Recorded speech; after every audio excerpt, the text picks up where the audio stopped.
The service was 9 days ago. The flowers are still dying in their vases, arranged around this house by people who didn't know what else to do.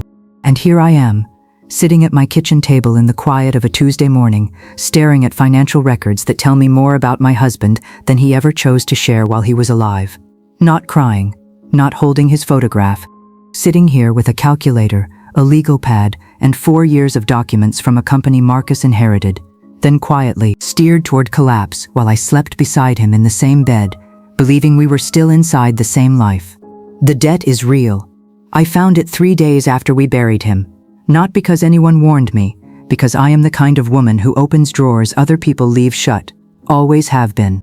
That instinct built Mercer Facility Services from a single janitorial contract in 2001 into a commercial operations company spanning 3 counties. Not through connections, not through family money, through labor that most people consider beneath them, and I considered the foundation of everything reliable.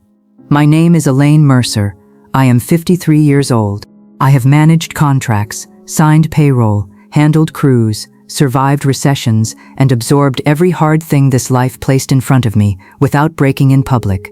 I intended to handle this the same way. The records spread across my table were devastating. Marcus's inherited company was carrying active creditor claims, unresolved vendor disputes going back nearly 2 years, equipment financing defaults, and tax liabilities accumulating in silence. He had apparently been managing through extensions and partial payments. 2 properties already had liens attached. What made it worse was how deliberately he had kept it all separated. His company operated independently from mine from the beginning of our marriage. Different accountants, different operating accounts, different payroll structures. His family arranged it that way years before I became part of the picture. They treated that business like inherited blood, not shared infrastructure. I ran Mercer Facility Services. Marcus ran Harwick Industrial Holdings. We discussed broad performance over dinners the way married business owners do, but I was never inside his daily operations unless he invited me. And over the years, those invitations stopped entirely. Looking back now, I can trace the pattern. Small comments about delayed vendor payments, frustration with equipment costs, explanations that seemed reasonable on their own, temporary setbacks, market pressure, timing. Nothing alarming enough in isolation to justify me forcing my way into another company's operations while I was already managing 31 employees and municipal contracts of my own. That was how he concealed it, not through brilliance, through separation, pride, and years of accumulated trust. I spent most of that first night organizing everything into a single number I could force myself to look at directly. Then I heard a car turn into the driveway, and I was not expecting anyone. It was a Tuesday. No one scheduled, no one expected. The engine outside sat running a moment too long before going quiet, the sound of someone preparing themselves in a parked car before they step out and change everything.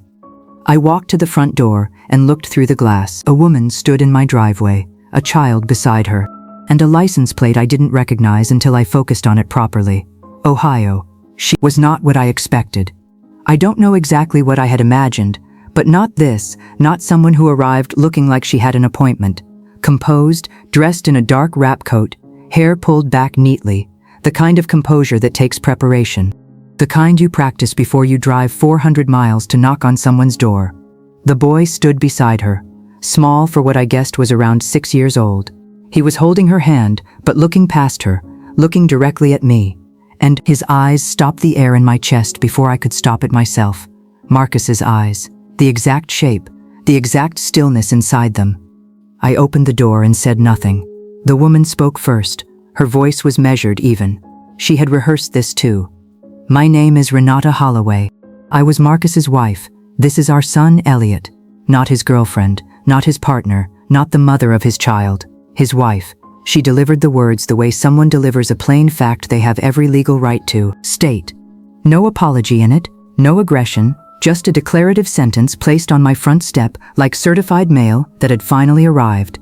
I looked at her, then at the boy, then at the thick folder tucked under her left arm, organized, built over time, the kind of document a person compiles slowly and deliberately. She had not driven here to grieve. She had driven here prepared. The silence between us lasted 4 full seconds. I counted them without meaning to. "You'd better come in," I said. Not because I wanted her inside, because I needed to see what was inside that folder. She stepped in without hesitation. Elliot followed, looking around the front room the way children do, taking inventory without judgment. His eyes moved over the furniture, the photographs on the side table, then settled on one. A framed picture of Marcus from 3 years ago, taken at a company event. The boy stayed on that photograph a moment longer than anything else. Renata moved toward the sitting room like she had already decided that hesitating would cost her. She chose the chair with her back to the wall, a choice made before she arrived. I took the sofa. Elliot sat beside his mother, quiet and watchful. Up close, the resemblance was undeniable. The jawline, the way he held his shoulders. There was nothing ambiguous about this child's parentage, and we both knew it, and neither of us said it. Renata placed the folder on the coffee table between us. She did not open it yet. "I know this isn't easy," she said, "but Elliot is Marcus's son, and we have rights." The word *rights* landed differently than *wife* had. Wife was a claim about her. Rights was a claim about everything. I looked at the folder, then at her face, then at the boy who had his father's eyes and no understanding of what his mother had just walked him into. "Show me what you brought," I said. What she laid on that table would take the air out of every assumption I had left, and I still wasn't prepared for the last thing she pulled from that folder. Renata opened it the way someone does when they've rehearsed the motion, maybe in front of a mirror, maybe in front of an attorney. Too practiced to be pure grief, too careful to be anger. She placed the first photograph on the table between us. Marcus, younger, 42 or 43, standing outside a house I didn't recognize, his arm around Renata, both of them looking at the camera with the natural ease of people who had stopped performing for photographs years ago. Behind them, a front porch with hanging plants and a welcome mat that someone had chosen for a home they intended to keep. A second photograph, then a third, Marcus in a dark suit I had never seen. Renata in ivory. Small gathering, someone's backyard, folding chairs and flowers, and a man officiating from what looked like a printed page. She set the ceremony program beside the photographs, cream-colored paper, both their names printed on the front. Then the letters, 4 of them, Marcus's handwriting. I would recognize it anywhere, the way he pressed down hard on every downstroke, the particular slope of his letters. The envelopes were addressed to Renata at an Ohio address. I did not read them. I did not need to. The handwriting was enough. Elliot sat beside his mother through all of it, not fidgeting, not asking questions, watching me the way a child watches an adult when he's been told a meeting is important, without being told why. I looked at everything on the table. Then I looked at her. "Did he tell you about me?" I asked. She didn't hesitate. That was its own answer before the words came. "He said you were the one he couldn't leave," she said, her voice still even. "Not because he loved you, because leaving would have cost him too much. The business, the family name. He said the marriage had been over in everything but paperwork for a long time, that you had spent years emotionally withdrawing from him." She said it cleanly, no cruelty in the delivery, which made it worse. She wasn't trying to injure me, she was simply repeating what she had been told and had believed for years. Marcus had built me into a character in her story, the cold wife, the emotionally unavailable one, the obstacle, a version of me that justified everything he was doing in Ohio and absolved him of every choice he made inside this house. I sat with that for a moment, not with rage, with something quieter and more permanent. The specific grief of understanding that the man you buried was also the man who used your name to make his lies livable for someone else. "How long?" I asked. 9 years, she said. "Elliot is 6. I ran the timeline without meaning to. What we were doing 9 years ago, where we were in this marriage, the trip Marcus took to Columbus for what he called a facilities conference, the second trip, the third. Renata reached into the folder one final time. She slid a document across the table, face up, deliberate, a marriage certificate, her name, his name, a notary seal in the bottom right corner. I looked at the date, 14 years into our marriage, 11 years before he died. The room went very quiet. Elliot was looking at his hands. Even he seemed to understand something in the air had shifted. But that document wasn't the worst thing I would discover before the week was over, because 4 days before Marcus died, something moved through an account I had never seen, and the timing no longer felt accidental at all. No. After Renata and Elliot left, I stood on the porch until the Ohio plates disappeared at the end of the street. Then I went inside, closed the door, and stood in the silence of my own house for a long time. I did not cry. I thought about crying, located the feeling the way you locate sound through a wall, present, just behind something. But grief for a man who spent 14 years building another life alongside mine required something more complicated than tears. I called my attorney, Oswald Pierce, and told him everything without embellishment. He listened through most of it without interrupting. When I finished, he said, "Come to my office tomorrow morning at 8. Don't contact her. Don't respond if she reaches out first, and don't move money or documents tonight." I said I understood. Then I returned to the kitchen table, sat down, and looked at the financial records differently than I had the night before. Not as recklessness now, as structure. I started with the withdrawals I had already flagged during my first review. Transfers from inherited operating accounts Marcus managed separately from our household, outside the accounting systems tied to my company. That distinction mattered now. It explained how the pattern stayed hidden long enough to grow. I pulled every questionable transfer into a separate column. The pattern appeared almost immediately. Every 4 to 6 weeks.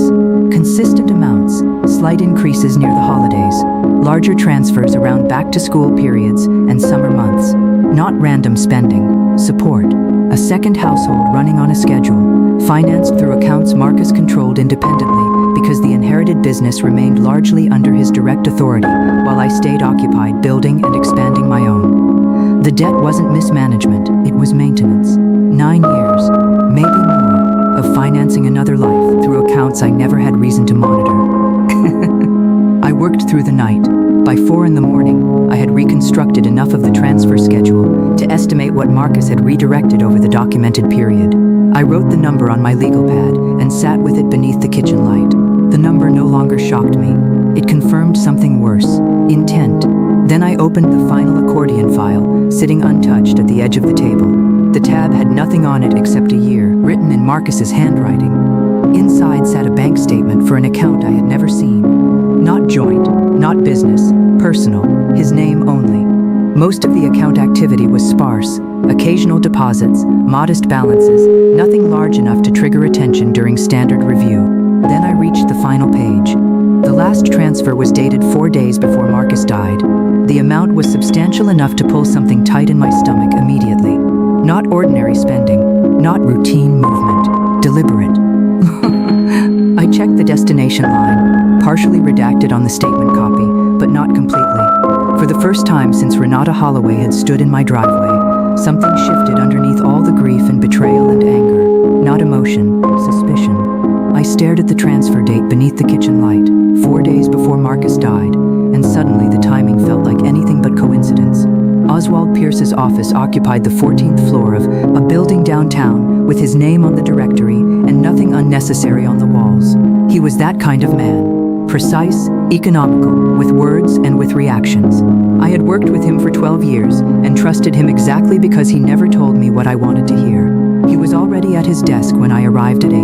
A legal pad in front of him. 2 folders. He had not slept much either. He waited until I sat down before he spoke. "The marriage certificate she presented is not legally valid," he said. "Marcus never filed for dissolution of your marriage. Not in this state, not in Ohio, not in any jurisdiction I can locate a record of. What Renata Holloway possesses is a ceremony, a program, photographs, and letters.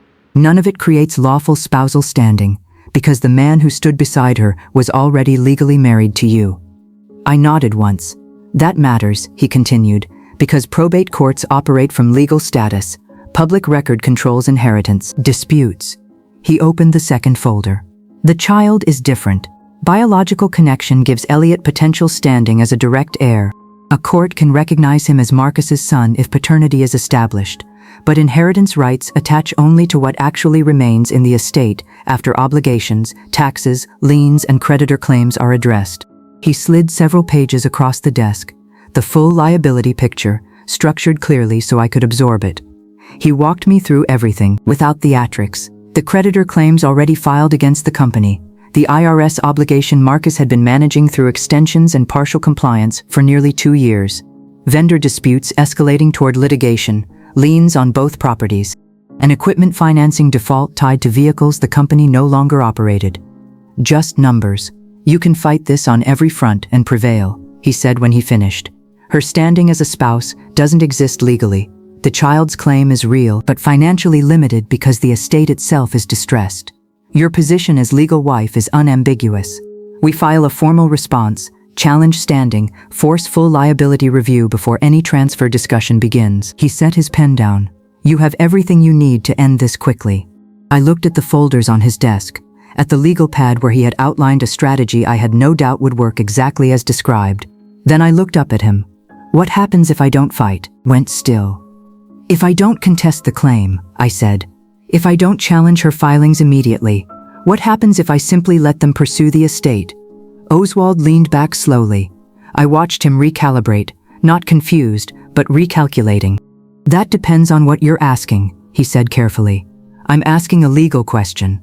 He held my eyes a moment longer before answering. If a beneficiary knowingly accepts transfer of a distressed estate, they accept the obligations attached to those assets unless the court structures protections around specific portions. Debt doesn't disappear because ownership changes. The creditor claims transfer too, the tax exposure, the liens, all of it. I nodded, picked up my bag. I need the complete picture, I said. Every obligation, every pending claim, every exposure tied to Marcus's name, everything. Idorning a tuthen tons de veen. Patika shimon pumen selp, and sempixinunj I'd mishum laman, nigrini noon fikamin moitums. Out of his office was quietly falling apart, or beginning to calculate something entirely different. He wouldn't have his answer until Friday, and neither would I, until I understood exactly how much Renata Holloway believed she was about to inherit. Oswald called Friday morning at 7:45. His voice carried the specific flatness of a man who has spent 2 days looking at numbers he wished he hadn't found. He had everything laid out when I arrived. Not 2 folders this time, but 5, spread across the conference table in the order he wanted me to understand them. He walked me through each one without preamble. The company first. 3 active creditor claims already formally filed. Vendors Marcus had been managing through partial payments and promises for long enough that 2 of them had retained their own attorneys. An IRS obligation accumulating penalties for 22 months because Marcus had been filing extensions and not following through. An equipment lease default on 2 commercial vehicles no longer in operation but still contractually binding. Then the estate itself, 2 properties with liens, the lake house Marcus inherited from his father, and a commercial lot he purchased 7 years ago that had never been developed, both carrying debt exceeding their current assessed value. Oswald set his pen down when he finished.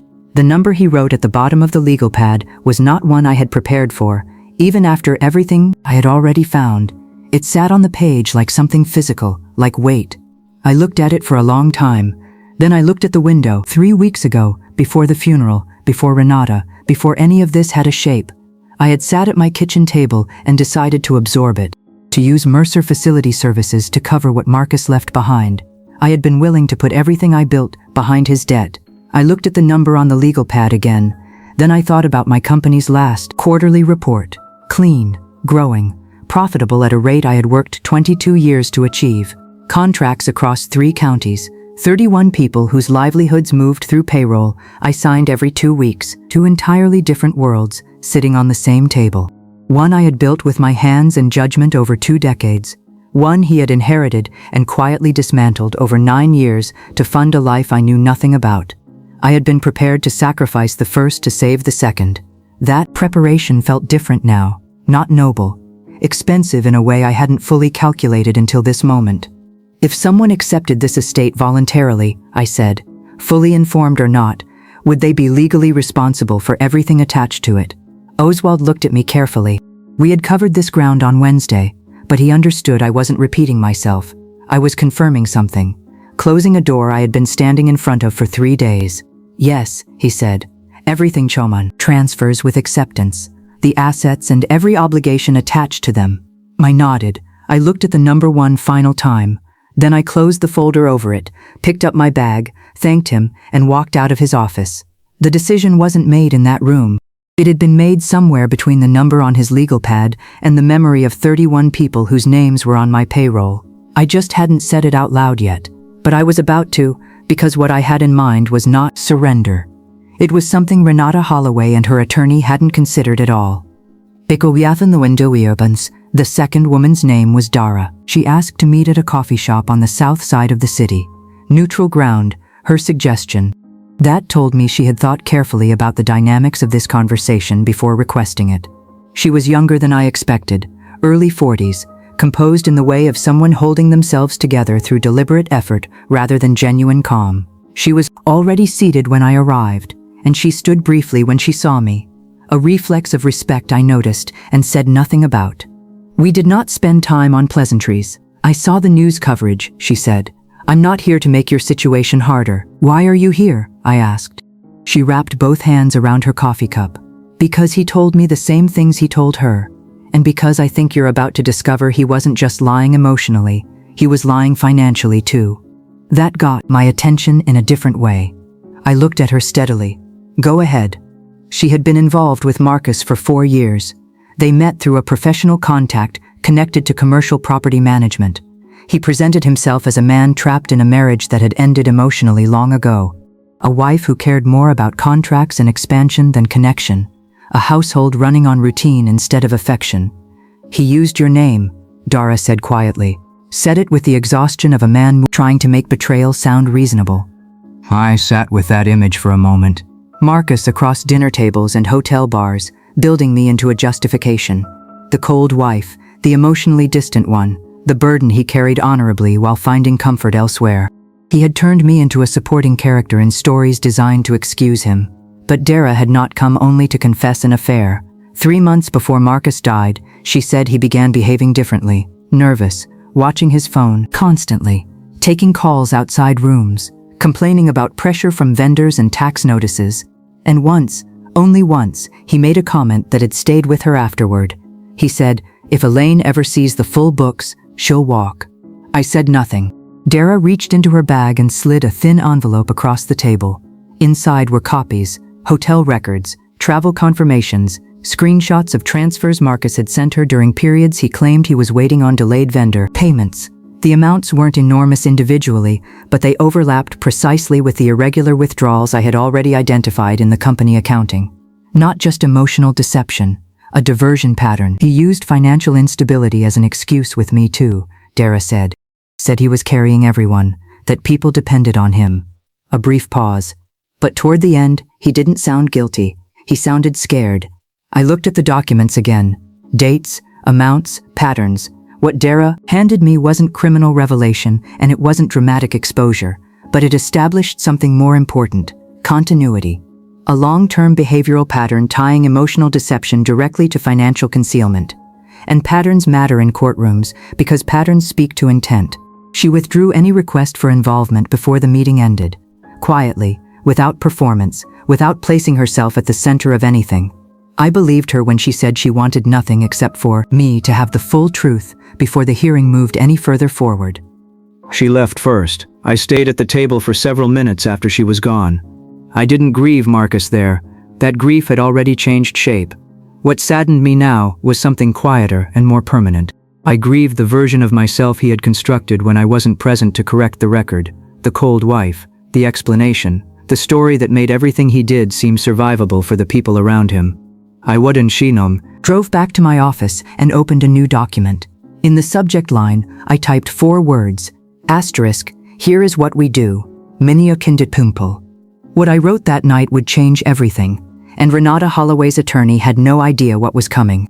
Oswald read the document I sent him the night before without calling me first. That was intentional on my part.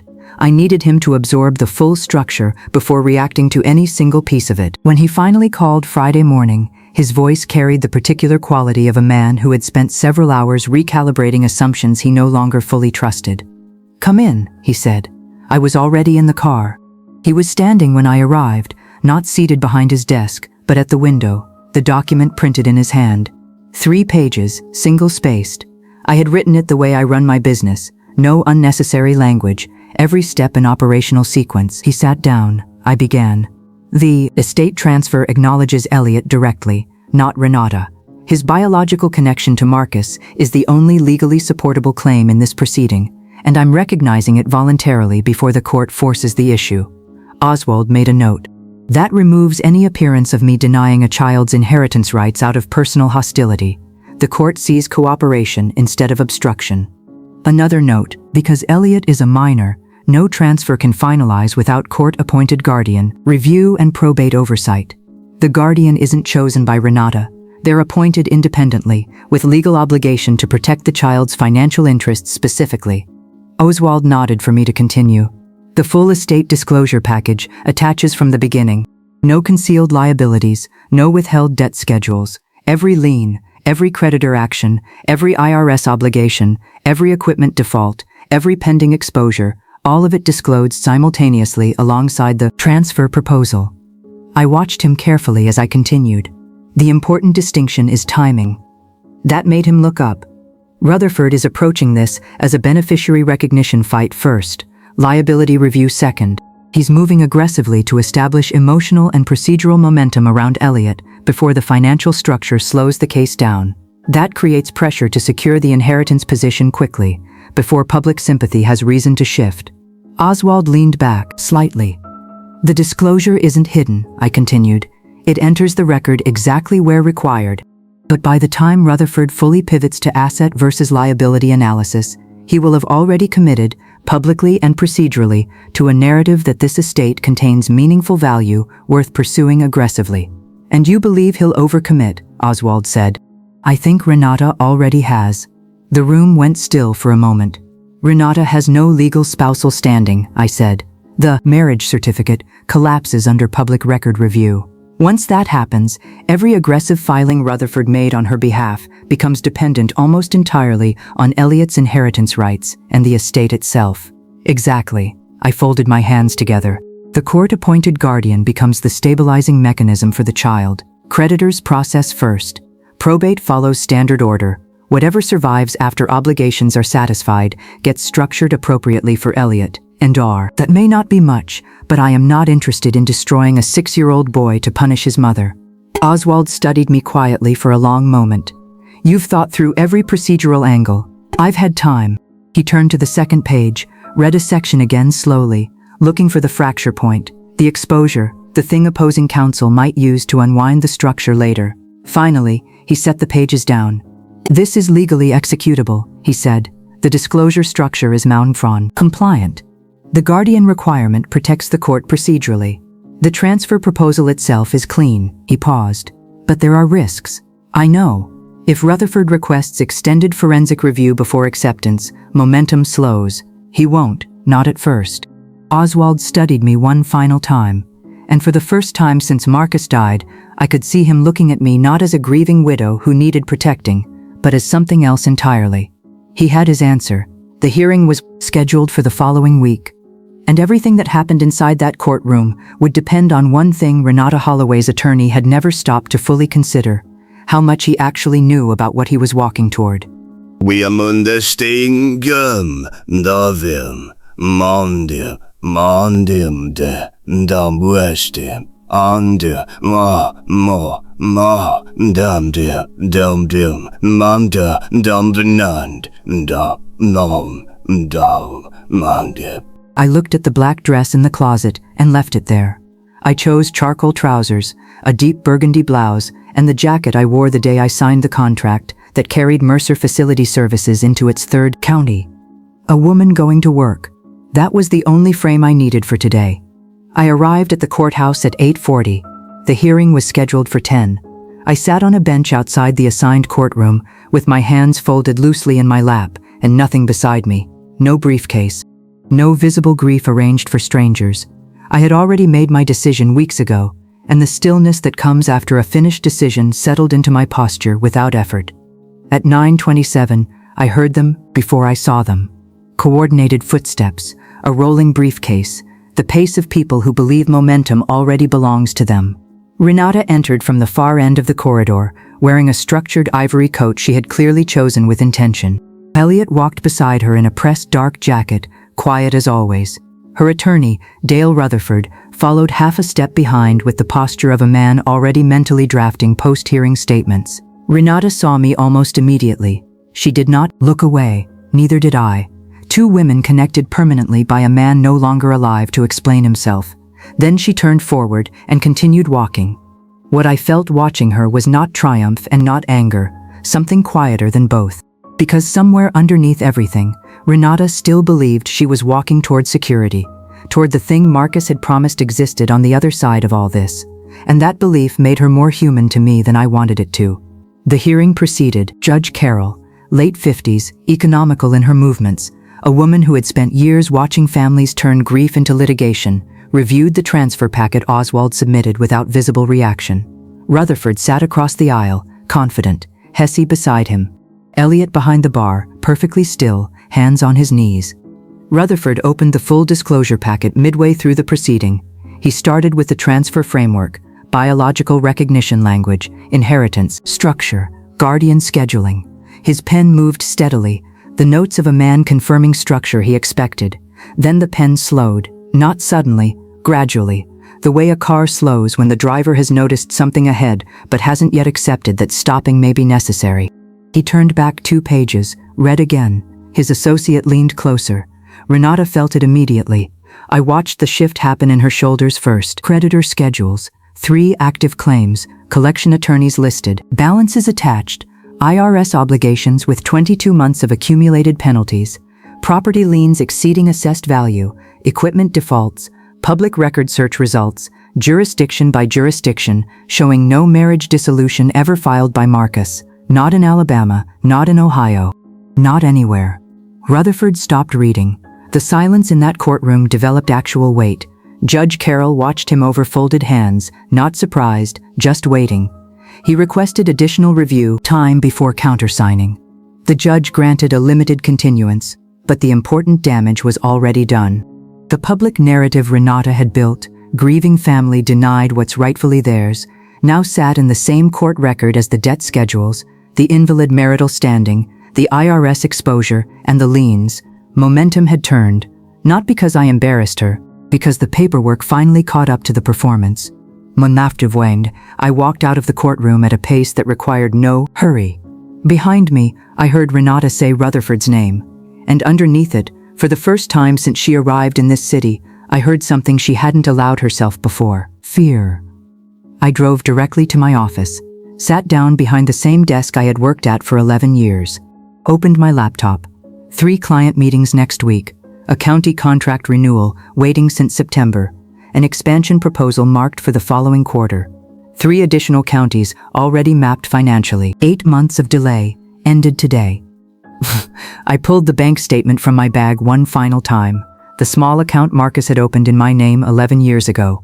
Quiet deposits over 7 years, stopped 4 years back, sitting untouched ever since. I studied it in the afternoon light. I still didn't know what it meant. Maybe guilt, maybe something that resembled care, expressed the only way he knew how.